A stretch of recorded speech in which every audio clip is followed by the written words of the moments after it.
Good afternoon. Thank you, Cheryl, and thank you to the Cultural Competency Committee and BID Milton for having me here today. I know it's the end of May and it's Asian Pacific Islander Month, so I'm honored to be here to speak on end-of-life care in the Asian community. So just a little background on myself to just sort of extend what Cheryl was saying too.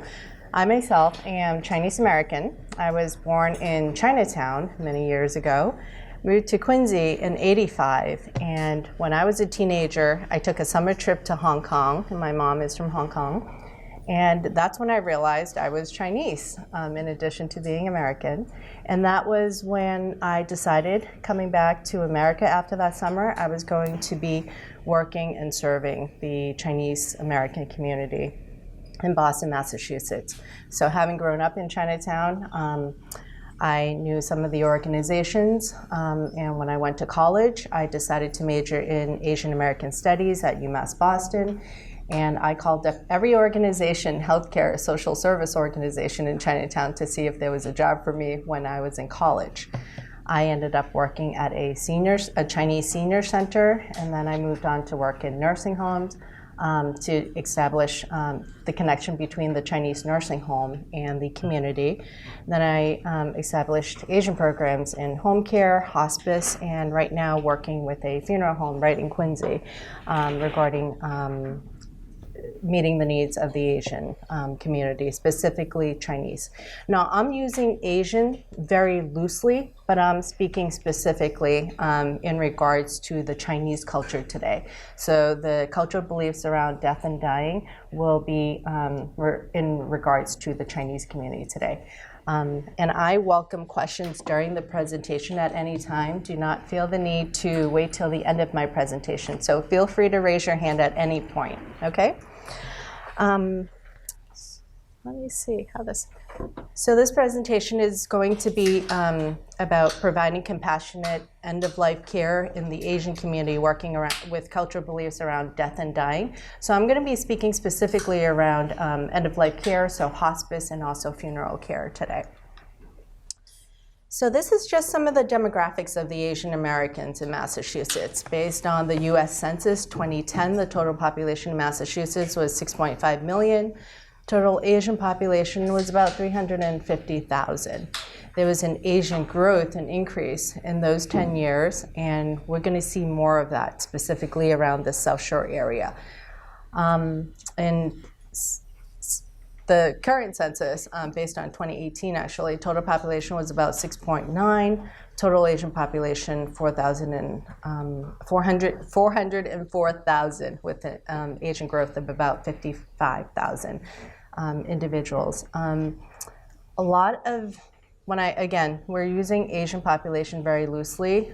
There is a breakdown, I don't have it in this presentation, but there is a breakdown, and the large Asian population in Massachusetts is the Chinese population, and that's why a lot of the services in the healthcare field are catered to that right now. Asian concentration based on the US Census at 2010, Boston, 55,000. It's about 9% of the city population. Quincy, back in 2010, was about 24% at 22,000 Asians. Again, predominantly the Chinese population. Some Vietnamese and Indians are also part of the Asian concentration in Quincy. Lowell, that is a large number. That's predominantly the Cambodian population up in Lowell. In Cambridge, that's a lot of the Japanese, the Koreans, and a lot of the students that are international that were part of the census as well. Malden, we have seen an increase, a tremendous increase as well in the last 20 years or so, in Newton and Brookline. Population for this was based it was a 5-year estimate, and the population, this was specifically in Quincy with a population of 93,000, and the percentage of Asians in Quincy right now is close to 29%. Okay. I'm going to jump into the languages and dialects. So again, I say I'm using Asian very loosely, but focusing predominantly on the Chinese. So there are over 200 dialects, Chinese dialects in China. Fortunately, in Massachusetts, we're working with predominantly these 4. Cantonese is a big language of the Taiwanese, and of Hong Kong, in Guangzhou, China. The immigration population, the immigration of Hong Kong and Cantonese-speaking Chinese came in the 1970s. Toisanese came in the 1980s. A lot of Chinese immigrants from Toisan, China came in the 80s, and so we started seeing an increase of that language. Mandarin in the 1990s, a lot of the Chinese immigrants came from mainland China, Beijing, Shanghai, and so we started seeing Mandarin. Right now, in the past 15 years or so, especially in Quincy, because Quincy, a lot of new immigrants aren't moving into Boston, Chinatown. A lot of new immigrants from China are moving straight to Quincy. And so we're seeing a lot of the Fujianese population. Fujianese is a dialect that hospitals have been having a hard time getting interpretation for because it is such a new language, and a lot of the immigrants that are coming here don't speak English well enough to be able to interpret both. Fortunately, some of the Fujianese also speak Mandarin, so a Mandarin interpreter can communicate as well. And even among the 4 different dialects, there are differences in beliefs from the villages, from China, but being able to identify what dialect of Chinese is going to be very important. I have seen reports and face sheets before where it would say Chinese is the language. That's very difficult for somebody that's Chinese or the interpretation department to be able to find somebody that speaks that language, because we would not be able to know whether the family is speaking Cantonese, Toisanese, Mandarin, or Fujianese, or sometimes even Shanghainese. So it would be important to find out what specific dialect. Chinese is the language, but Cantonese, Toisanese, Mandarin, Fujianese would be the dialect. Okay. Written form. There are 2 written forms of Chinese. Back 20 years ago when I started working in the community and also with the Chinese newspapers, the healthcare organizations focused on 1 written form only, and that was the traditional form. So what I highlighted in yellow is the traditional form. So traditional means it's more complicated. Years later, 1960s, the Chinese language became simplified. So you'll see the highlighted yellow versus the simplified version. The community here in Boston, Massachusetts right now, for the past 5 years, we've started using both written forms. So maybe 20 years ago or even 10 years ago, when we would when we would translate anything into Chinese, it would only be in traditional Chinese. Now, right now, even Medicare and the Social Security Administration, they're translating everything in traditional form and also simplified. So as my slide states, the traditional form, it's more for the Cantonese-speaking Chinese, and the simplified version is more for Mandarin, people that are coming from mainland China, and that is the international language. So even the Chinese schools in Boston right now used to teach traditional Chinese. Right now, many of the Chinese schools in Massachusetts have converted to Mandarin and the simplified version, because that is becoming the international Chinese language versus using both right now. Okay. So talking about the Chinese culture, luck is an integral part in the belief of preserving luck. Holding on to our luck is just an integral part of the culture. Everything we say around certain times, around somebody's birthday, around Chinese New Year, it's about preserving the luck.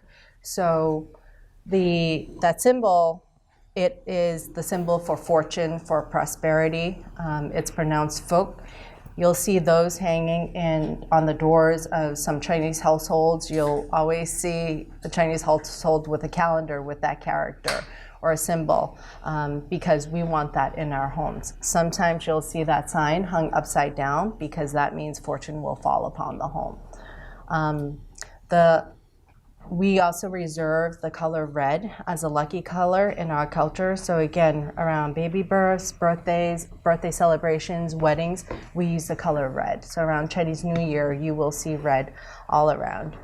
And I'm gonna click here.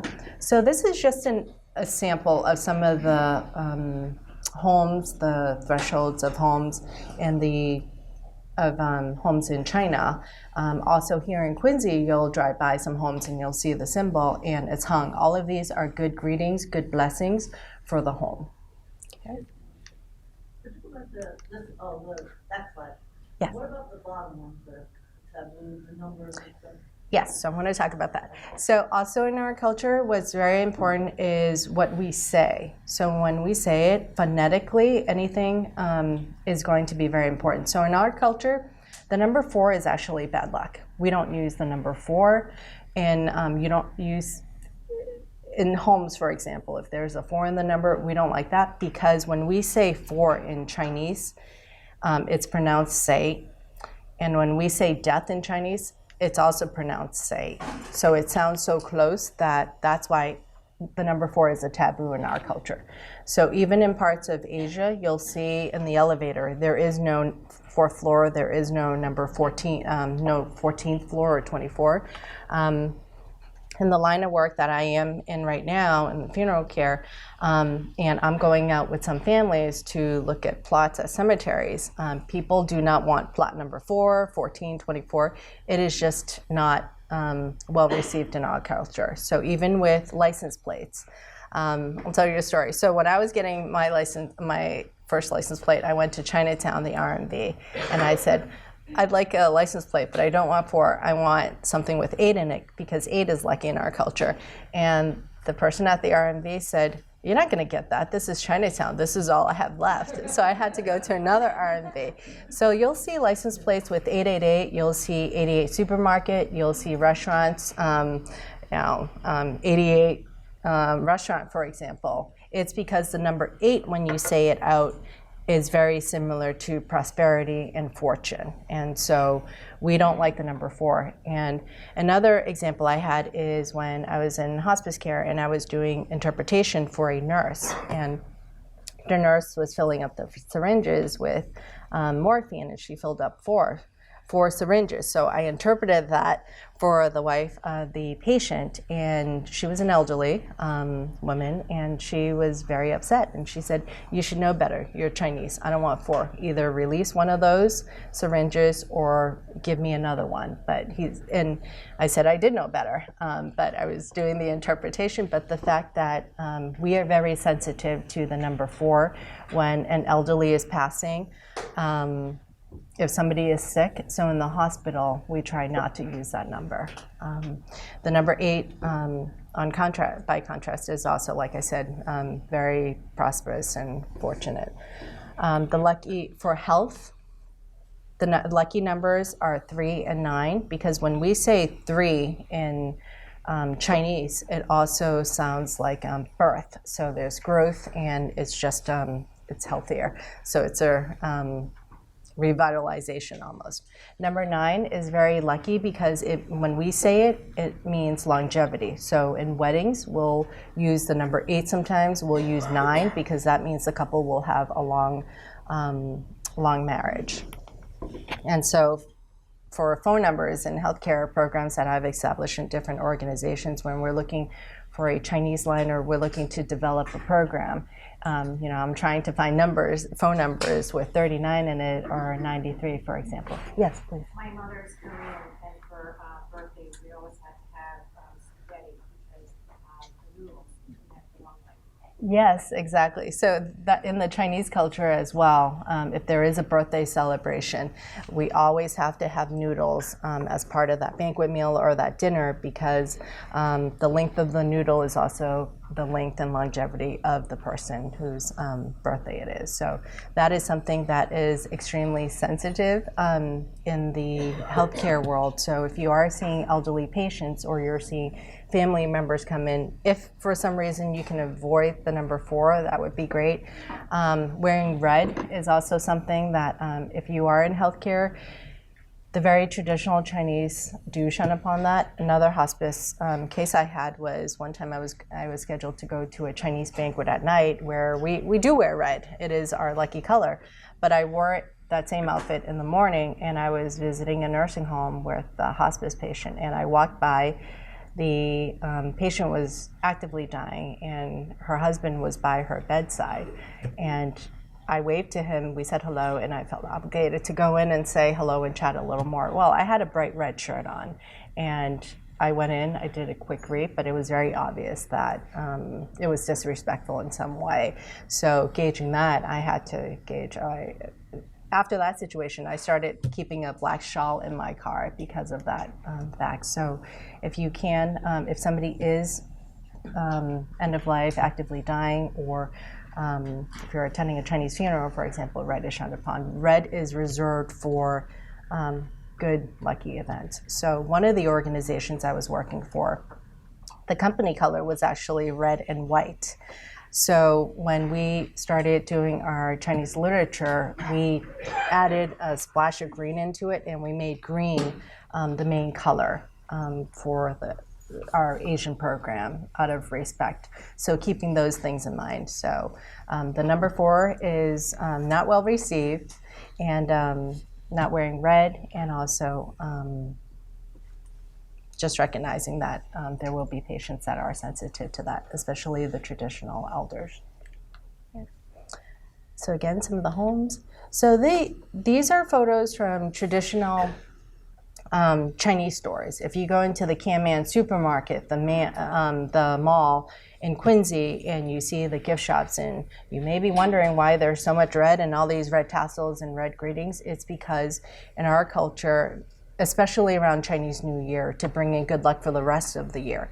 But you will see these symbols when it is somebody sick, for example. You'll see a patient in bed, family is coming to visit, they'll be bringing oranges, which is a sign of well wishes, and also they'll be bringing red envelopes with money inside, and the red envelope is to pass on the luck to the patient so that the patient gets better faster.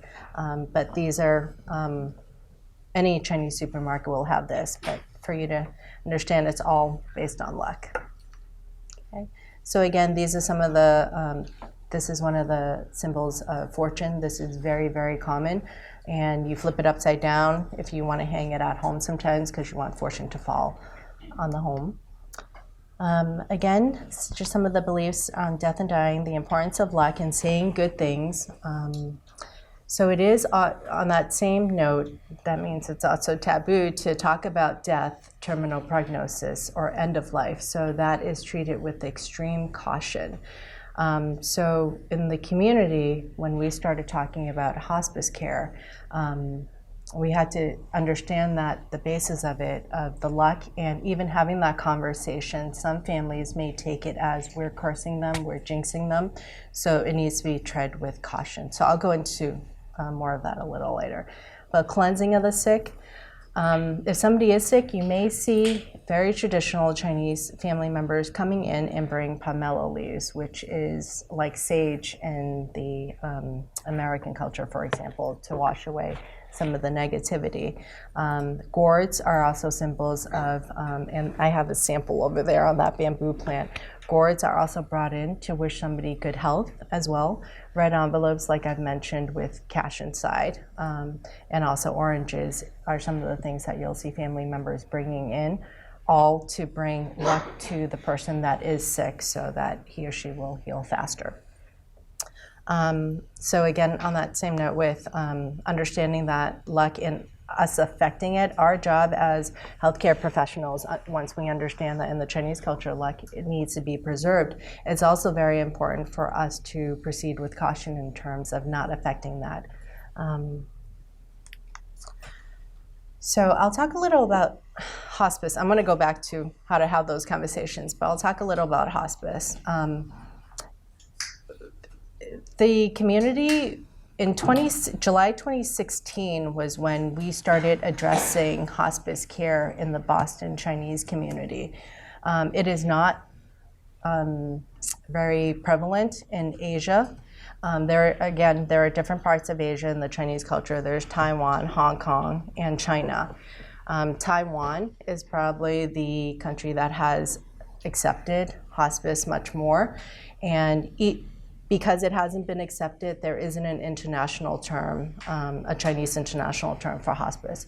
So when we decided to have the conversation in Boston, we had to choose, were we going to use the Taiwan term, which is onling, translation, peaceful spirit, or were we going to use the Hong Kong term, which was xin zhong, which means kind death, or were we going to use lam zhong, the term that China uses, which a lot of families have started to interpret as euthanasia. So it became very important for us to address this in Boston, Massachusetts, when first the conversations were not heard. How are we going to preserve this without the community feeling like we were jinxing the community? So we started working with the Chinese media when I was at Good Shepherd Community Care Hospice, and we chose the Taiwan term, and we chose onling, and we started talking about hospice a lot more with the hospitals and working with the healthcare professionals. One of the things we need to do still in the community is work with the hospitals and work with the interpreters, because there was one particular situation where I was meeting with a family. It was a 3-hour meeting with the wife and the husband, and she didn't seem like she was on board with hospice. And as I was leaving, I said, okay, here's my card. If the time is right and you feel you need our services, then you can give me a call. And she said, no, I want to sign him on hospice now. And I said, okay. And she said, I just don't want to hear any other term but these two characters, these two words. And I said, okay. And then we left, and he wasn't being discharged till 2 days later. Well, 2 days later, on a Saturday, I got a call from the case manager saying, you got to get over here. He's not going on hospice. And I said, I had a 3-hour meeting with the wife. It was on a weekday, actually. And it was because the interpreter at the hospital used the China term. And that's why. And so I had to talk with her again. So there's a lot of education around that. And the only reason she did not want those other terms, the other terms used, was the fact that she felt it was jinxing her husband because it was kind death. She didn't like that word death in there. And she didn't like the China term of euthanasia, obviously. So those are things that are very important. So I think with interpretation and understanding that in the hospitals are going to be very important. Filial piety in the Chinese culture is extremely important. It is a Confucian term, meaning strong family unit, and also the family responsibility to take care of elders. In the Chinese culture, it's not just a philosophy or responsibility. It is almost, we are taught that it is a moral obligation to take care of our elders and respect them. And that's very important throughout the entire life. And that is what we are taught is a good son or daughter. So it is very much more obligation. And so a lot of decisions you'll see in the hospital where the daughter-in-laws could be the ones that are very involved in the care by the patient side all the time. But when it comes to making decisions, when it's the most healthcare proxy, the eldest son is called upon.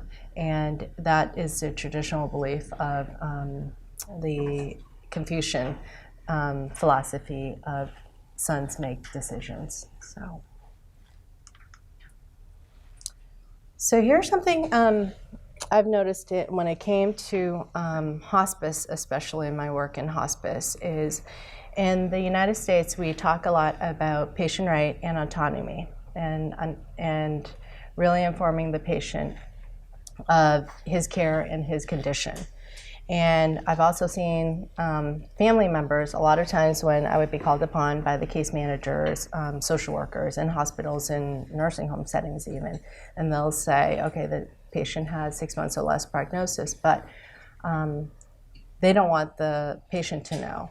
And so that was a decision we had to make as an organization and as a community in terms of how do we address that in terms of understanding what the dynamics are here in the United States, but also from a cultural standpoint, when the patient may not want to know, when the patient is deferring to the son or the daughter sometimes, or the family, and the family doesn't want the patient to know. So when it came to situations like hospice or other decisions regarding most, we would ask the patient, do you want to know? And most times they would say, I want you to talk to my son, or I want you to talk to my daughter. And in those situations, we would have a group conversation and decide that whether that was what we were going to be doing. And most of the times it would be the sons or daughters that would be making those decisions at the end. Also keeping in mind, in some situations, if it's the healthcare proxy that does make a decision when the patient is no longer able to do so, he can make a decision, and then 2 days later or sometime later, you could get a reversing decision because that healthcare proxy was presenting and responding to the entire family. So decisions are made as a family unit more so than as an individual unit. So that's something to understand as well. And in my current line of work, even in funerals, the American-born son or daughter could be coming in, making all the plans. And then we're about to proceed, or on the day of, there is a family member, an aunt, that wants some tradition honored, and we're ready to move on that accordingly. But it's very important for organizations to understand that, to be flexible, and also to understand that it's not just a healthcare proxy sometimes. There is an obligation to respond to the rest of the family. Okay. Advanced directive conversations. Again, sometimes it's just taboo to decide beforehand. I think we have progressed in the Boston Chinese community because there are a lot more resources in the Boston Chinese community than there was before. I remember 20 years ago when I started working in the Chinese community, one organization I worked at was a Chinese nursing home, South Cove Manor in Chinatown. And I was hired as a learning center director. And I remember after a couple of weeks, I said, I want to do more. I want to be out there and really let people know that we have this Chinese nursing home that's really able to serve the community. And that was the only nursing home that was able to cater to all the needs of the community from a nursing home standpoint. And people had said to me, you're nuts. The community is not going to want to learn about a Chinese nursing home or talk about it, because in our culture, it is meant that we take care of our loved ones. And I said, we're fortunate that we have this nursing home in our community and to meet all the needs. And started going out there, doing community relations. Again, that was about 20 years ago. And right now, there are 5 nursing homes that are able to meet the needs of the community. So the times have changed. So even with advanced directives conversations, I see in the last 5 years it's changed, and people are more willing to talk about it. Maybe not so much the new immigrants, but the Chinese that have been in America for quite some time, for even 10 years, are aware that there are resources here and conversations that can be had more easily. Again, family discussion and decisions are very important as a unit. Approaching with caution, and in many of the multicultural communities, having the physician present and the input, a physician in a white coat or even a nurse, is going to be very important in terms of having conversations regarding advanced directives. Okay. So again, the Chinese community in Massachusetts have come a long way. Greater Boston Chinese Golden Age Center and South Cove Community Health Center was established in 1972, and these were the only 2 organizations that were serving the needs of the senior population and also the healthcare needs of the community back then. And there were just only a handful of organizations. Golden Age Center cared for the elders, and South Cove Community Health Center cared for healthcare needs. Since then, just in 2017, there were 10 Chinese senior centers, 7 adult day health centers. South Cove Community Health Center has 34,000 patients now. They have 2 sites in Quincy, they have 2 sites in Chinatown, and 1 in Malden right now. 6 home care agencies, again, catering to the needs of the Chinese community. 3 VNAs with nurses, staff, and a program. 5 Chinese, 4 skilled nursing facilities, 3 hospices, and 3 funeral homes with programs, again, catered specifically to the growing Chinese population. And it's a growing, aging Chinese population in Massachusetts. So hospice, I mentioned earlier, was officially introduced in the Greater Boston Chinese community just only a couple of years ago. And since then, these organizations, all 5 of these organizations, have staff to care for Chinese hospice patients. Explaining hospice in the Chinese community. Again, I mentioned earlier, the physician role in options and prognosis is very important. A physician being able to explain that with hospice-speaking staff with the right term, using the Taiwanese term, is going to be extremely important. Hospice to be explained in Chinese, full family understanding. Let's see. One thing is, when we started having these conversations in the Chinese community and working with the Chinese media and family, and explaining hospice in the traditional sense of hospice is about comfort and quality of life, while also understanding that the term quality of life does not necessarily translate in Chinese. We don't use those terms. It is very much a culture of Confucian culture of working hard, dedicating, and being responsible. So what worked in terms of having conversations with families when it came to hospice is talking about comfort and minimizing pain. That resonated very much when we were talking with families about hospice is about comfort and minimizing pain. So using the right terms from a cultural context is going to be very important. And that death is a natural process. That resonated with people. And that is minimizing pain. People just understood that, and that's what they wanted for their loved ones. Also, it is the Chinese culture, we realize in terms of having conversations regarding hospice, is that it is a very practical culture. In the organization that I worked at, we had Chinese-speaking social workers, and even the social workers said, the Chinese families are not asking for support. They're not asking to talk. What they're asking for is more practical forms and the organizations that they can work with, the aftercare, the funeral care, and what they need. And so being able to go directly into the conversations and knowing what the needs of the families are is going to be important. So it's less about talking, and it's much more about doing and planning and preparing for the next step. And so cultural and linguistic capabilities are a foundation for quality care.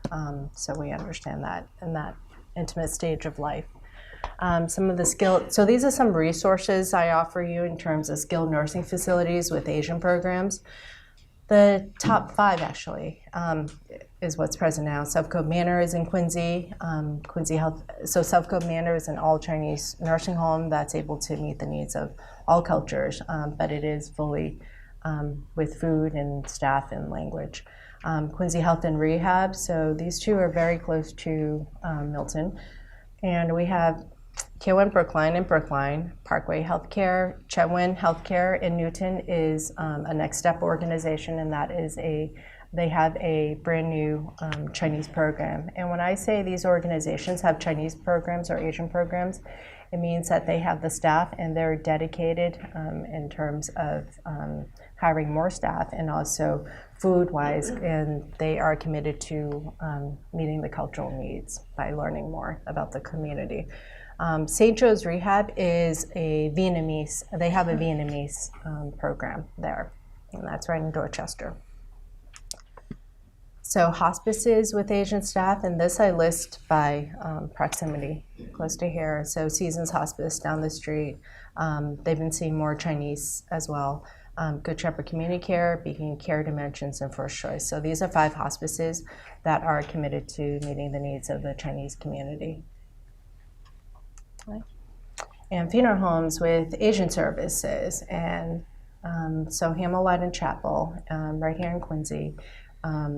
We've been around since this is the organization that I'm at now, and we've been working with the Chinese. Well, we've been around in Quincy since 1932. It's two funeral homes that have come together, Hamel Wickens and Troop and Lyden Chapel, that have come together as of last year. And so we have started to work with the Asian community much more closely, given where we're located right in the center of Quincy in Wollaston. Wing Fook Funeral Home is an all-Chinese funeral home. They're based in Roxbury, and a lot of the community knows them. J.S. Waterman and Sons in DeWeer, they have their main site in North End, and they have a branch in Quincy as well. So these are some funeral homes that are able to understand the cultural aspects of the Chinese community. So I'm going to go right into funeral care. So preparing body, so from hospice transitioning to funerals, we've seen in hospice where when we were preparing the body for a funeral service, one of the things is we'll have families that will call us and say, I want the sao yi on my loved one. So sao yi is the funeral suit. It is not to be cut traditionally. It is just to be put on before passing, usually during the active dying stage. And there are many layers to it. We had a patient that was in a hospital, and the nurse, the family had requested that our staff help the hospital staff put on the suit, and we thought it was not going to be a problem, and it ended up being 8 layers, and it took a very long time, and it was right after the patient had passed. So just preparing that and having those conversations with the families, that if there is a patient that is actively dying, if case managers, social workers could have that, if they knew ahead of time, it may be better for preparation as well. There is a Buddhist tradition too. There is a 1,000 Buddhist temple right here in Quincy that have a lot of members. And even among Buddhist temples, there are different beliefs and philosophies. The 1,000 Buddha temple believes that if a person passes, that the body is not to be moved for 8 hours.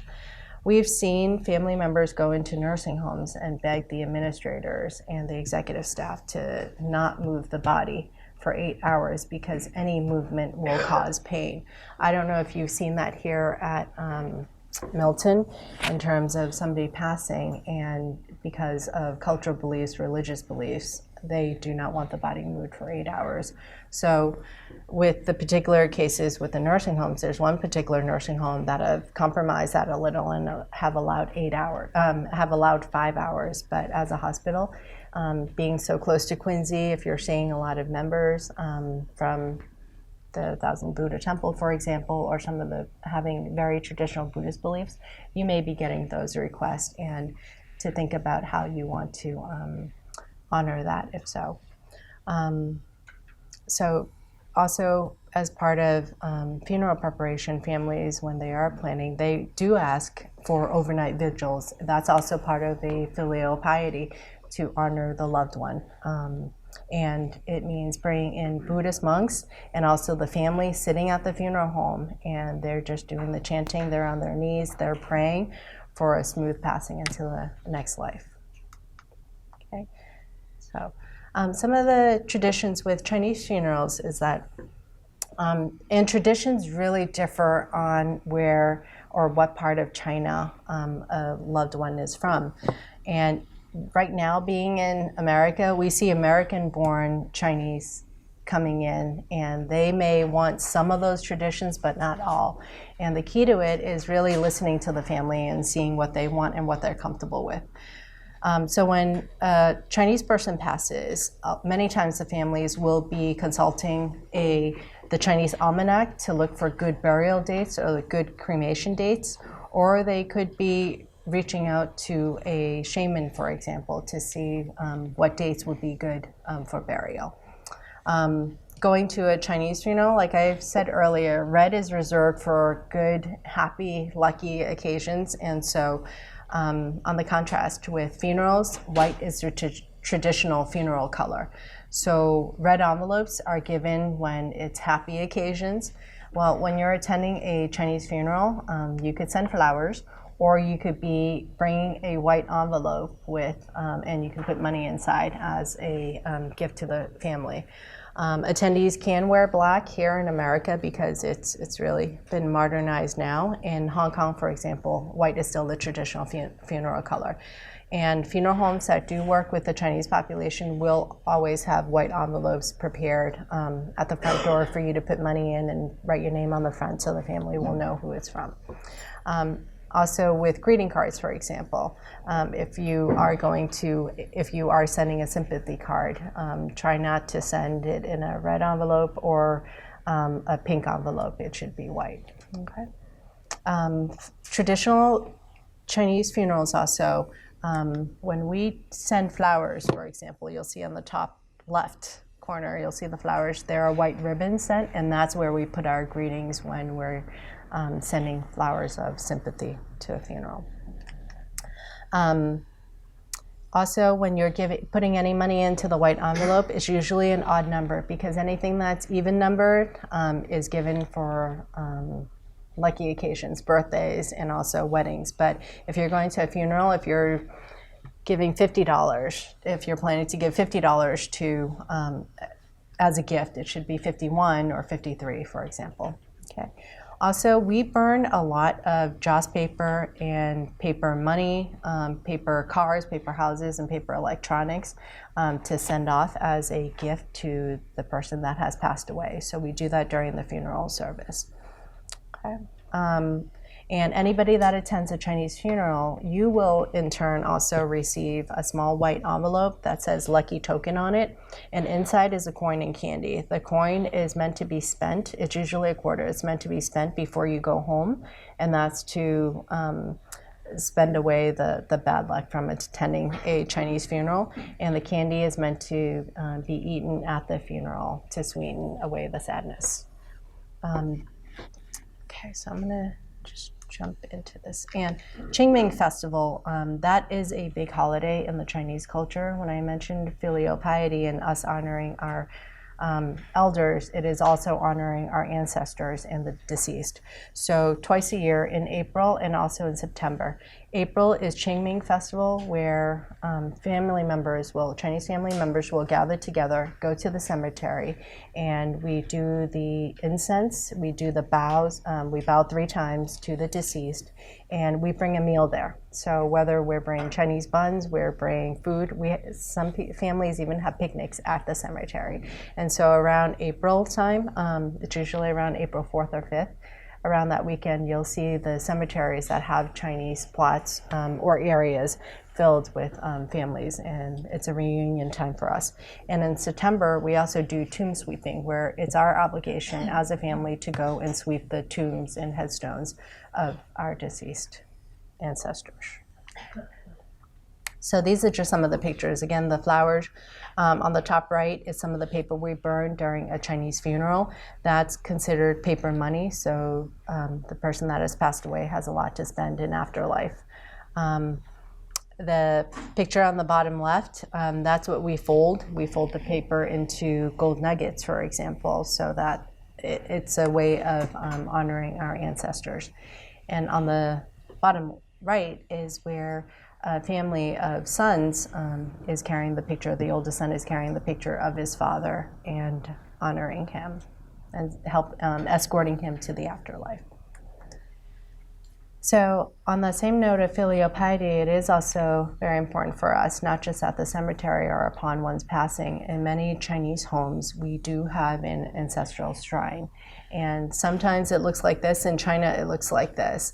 Here in America, we may have 1 or 2 of the ancestors that are here, usually our parents or our immediate grandparents, where we have a plaque and we put fruit in front of it, and sometimes there's incense put in front, and we are honoring him, bowing to him or her on a daily basis. So these are some of the things we do at home as well. So just some of the Asian stats and resources. And that concludes my presentation.